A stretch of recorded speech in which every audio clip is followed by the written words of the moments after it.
Hello दोस्तों, सारे जहां से अच्छा वेब सीरीज के 5वें एपिसोड की शुरुआत 4 साल पहले पंजाब के पठानकोट में स्थित एक पुलिस स्टेशन से होती है, जहां सुखबीर उर्फ रफीक जेल में बंद था। वहां विष्णु जाकर सुखबीर से बताता है कि मैं तुम्हें यहां से निकाल सकता हूं, बदले में तुम्हें हमें अपना 5 साल देना होगा, नहीं तो तुम शहीद के बेटे नहीं बल्कि तुम्हारी माँ उग्रवादी की माँ कहलाएगी। असल में सुखबीर एक ब्रोकर था जिसने एक हांगकांग की कंपनी में इन्वेस्ट किया था, जो कि असल में एक मिलिटेंट ग्रुप था। इसलिए मिलिटेंट ग्रुप में इन्वेस्ट करने के जुर्म में पुलिस ने सुखबीर को उग्रवादी समझकर जेल में डाल दिया था।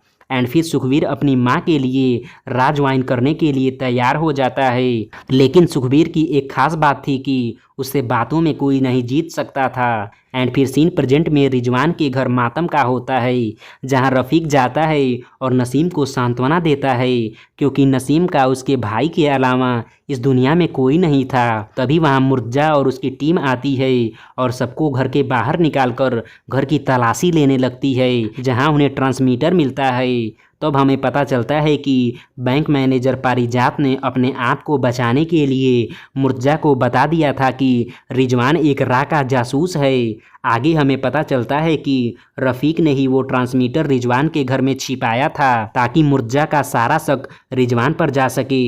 एंड फिर सीन कावसर का होता है, जो यूएस के सेक्रेटरी से जाकर बताते हैं कि फ्रांस की एजियन इंडस्ट्रीज पाकिस्तान के लिए न्यूक्लियर बम तैयार कर रही है, आप उस डील को रोक दीजिए। जिस पर सेक्रेटरी कावसर से कहते हैं कि आप अपने पीएम से एनपीटी पर सिग्नेचर करवा लीजिए, हम एजियन को रोक लेंगे। लेकिन कावसर एनपीटी के खिलाफ थे, क्योंकि एक बार एनपीटी पर सिग्नेचर हो जाएगा फिर इंडिया कभी न्यूक्लियर बम नहीं बना पाएगा। आगे कावसर ये सारी बात विष्णु को बताती हैं, जिसके बाद विष्णु पेरिस में विक्रम से बिलाल को पकड़ के टॉर्चर करने को कहता है। चूँकि बिलाल एक लड़कीबाज इंसान था, इसलिए विक्रम मरियम की सहायता से बिलाल को दबोच लेता है, जहां काफ़ी टॉर्चर करने पर भी बिलाल अपना मुंह तक नहीं खोलता। तब विष्णु पाकिस्तान में बिलाल के बेटे को रफ़ीक की सहायता से गन पॉइंट पे रख के टॉर्चर करवाता है। तब बिलाल बताता है कि $50 मिलियन में एजियन इंडस्ट्रीज से न्यूक्लियर डील हो चुकी है, जिसका ट्रांसपोर्टेशन ओशियानिक शिपमेंट के थ्रू पाकिस्तान में होगा, लेकिन मुझे डिलीवरी डेट नहीं पता है। आगे विक्रम बिलाल को जान से मार देता है। दूसरी तरफ मुर्जा को पता चल जाता है कि रा की हेल्प मोसाद कर रही है। एंड फिर सीन फातिमा के एक रिपोर्टर का होता है, जो फातिमा को बताता है कि भुट्टो सरकार के सत्ता में आने से जंग छिड़ चुकी है, जिसमें हजारों बलूची लोग गवर्नमेंट द्वारा मारे जा चुके हैं। शुक्र है कि पाकिस्तान के पास न्यूक्लियर बम नहीं है, नहीं तो भुट्टो तबाही मचा देता। सारी बातें सुनकर फातिमा सोच में पड़ जाती है। दूसरी तरफ भुट्टो को यूएस सेक्रेटरी का फ़ोन आता है कि आप अपने न्यूक्लियर प्रोग्राम को बंद कर दीजिए। जिसके बाद भुट्टो मुर्जा से कहता है कि बिलाल के मरने से तुम्हारा प्लान कंप्रोमाइज हो गया है, जल्द से जल्द न्यूक्लियर प्रोग्राम के कार्गो की डिलीवरी पूरी कर लो, अगर थोड़ी भी गड़बड़ हो गई तो मुर्जा तुम थार के रेगिस्तान जाकर अपना सर काट लेना। दूसरी तरफ सीन विष्णु के ऑफिस का होता है, जहां विष्णु न्यूज़पेपर में शादी का ऐड देखकर खुश हो जाता है, जिसका मतलब था कि फातिमा रा के लिए काम करने को तैयार है। एंड फिर सीन फ्रांस में केजियन इंडस्ट्रीज का होता है, जहां मुर्जा सिक्योरिटी टाइट कर देता है। आगे मुर्जा के प्लान के अनुसार केजियन इंडस्ट्रीज से 22 ट्रक निकलते हैं, लेकिन न्यूक्लियर कार्गो केवल 3 ट्रकों में था। मुर्जा शिपमेंट को गांव देहात के रास्ते से ले जाता है ताकि फ्रेंच गवर्नमेंट को भनक तक न लगे। दूसरी तरफ विष्णु को भी पता चल चुका था कि कार्गो निकल चुका है, लेकिन उन्हें कावसर की परमिशन नहीं थी, इसलिए वे कार्गो को फ्रांस में टच तक नहीं कर पाते। दूसरी बात कि कार्गो सी रूट से पाकिस्तान जाने वाला था, जिसे डिलीवर करने की जिम्मेदारी फ्रांस की सबसे बड़ी शिपिंग कंपनी ओशियानिक के जिम्मे थी, जिसका कोई भी शिप डायरेक्ट पाकिस्तान नहीं जाता था।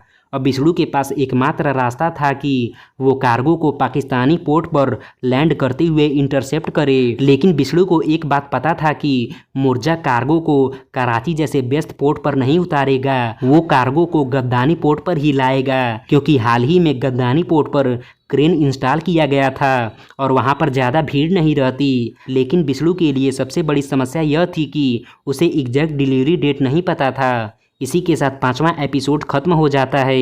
6वें एपिसोड की शुरुआत फातिमा से होती है, जिसके पास विष्णु रफीक के द्वारा एक पेन रिकॉर्डर भेजता है, क्योंकि कल उसे मुनीर खान ने मिलने के लिए बुलाया था। अगले दिन फातिमा अपने चचा मुनीर खान से मिलने जाती है, जहां मुनीर खान उसे पाकिस्तान के न्यूक्लियर प्रोग्राम की न्यूज़ पब्लिश करने के लिए खूब डांटता है। वहां फातिमा कहती है कि मैंने तो केवल सच लिखा है, जिस पर मुनीर उसे कल के पेपर में माफ़ीनामा छापने को कहता है, जिस दौरान फातिमा पानी का गिलास गिरा देती है, जिस पर मुनीर अपने पीए जैस्मीन को बुलाने बाहर जाता है। उसी दौरान फातिमा मुनीर के पेन केस में अपना रिकॉर्डर वाला पेन ऑन करके रख देती है और जाते हुए कहती है कि मैं माफ़ीनामा नहीं छापूंगी।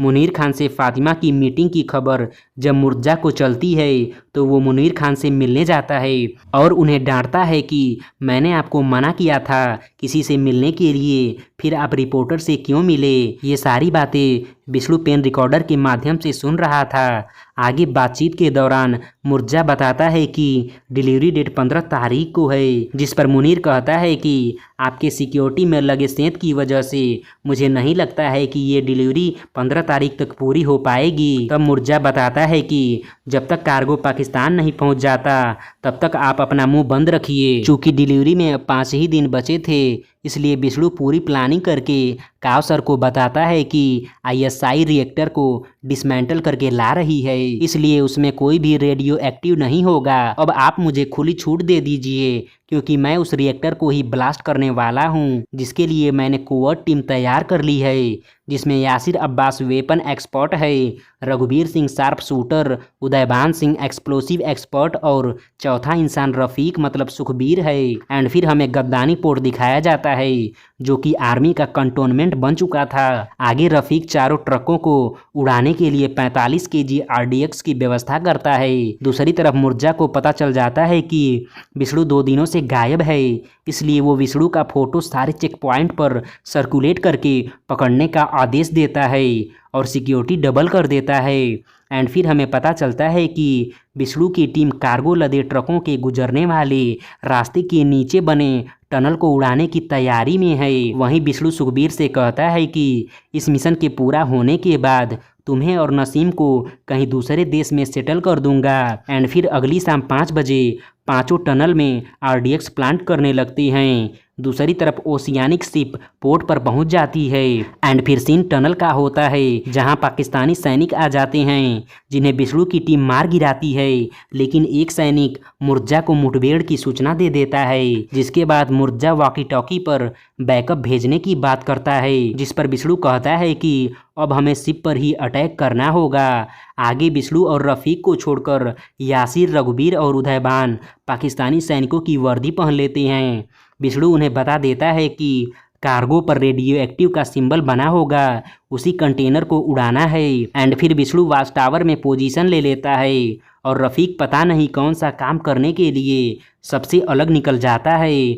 आगे विष्णु वाच टावर से तीनों को पाकिस्तानी सैनिकों की लोकेशन बता रहा होता है और वे तीनों मारते काटते हुए शिप पर पहुंच जाते हैं, जहां गोली की आवाज़ सुनकर मुर्जा अपने सारे सैनिकों को शिप पर भेज देता है। दूसरी तरफ यासिर, उदयभान और रघुवीर कंटेनर अलग अलग ढूंढने लगते हैं। बहुत मशक्क़त के बाद उन्हें कंटेनर मिल जाता है और वे कंटेनर पर आरडीएक्स प्लांट करके टाइमर सेट कर देते हैं। तभी वहां गुलाम सारे सैनिकों के साथ पहुंच जाता है, जो तीनों को मार देता है। एंड फिर गुलाम डेयरिंग दिखाते हुए आरडीएक्स का वायर काट के टाइमर बंद कर देता है। एक्सप्लोसिव डिफ्यूज होता देख विष्णु दुखी हो जाता है और वो सुखबीर को सारी बात बताता है। दूसरी तरफ मुर्जा खुश होकर कार्गो की अनलोडिंग करवाने लगता है। एंड फिर सीन सुखबीर का होता है, जो बचे हुए आरडीएक्स को बोट पर लोड करके अपने जान की परवाह किए बिना ही शिप में घुसा देता है। टक्कर लगने से आरडीएक्स ब्लास्ट हो जाता है और फिर पूरा शिप कार्गो सहित ब्लास्ट हो जाता है। उस ब्लास्ट में मुर्जा घायल हो जाता है। वाच टावर पर खड़ा विष्णु सुखी के इस काम से कांप जाता है और रोने लगता है। एंड फिर मिशन समाप्त होने के बाद विष्णु मोहिनी के साथ इंडिया लौट लौटाता है, लेकिन उसे सुखबीर, यासिर, रघुवीर और उदयभान का त्याग अंदर से हिला देता है, क्योंकि उसे पता था कि इतने बड़े बलिदान का जिक्र कहीं नहीं होने वाला है। यही होती है एक स्पाई की ज़िंदगी। इसी के साथ ये सारे जहाँ से अच्छा वेब सीरीज खत्म हो जाती है। धन्यवाद।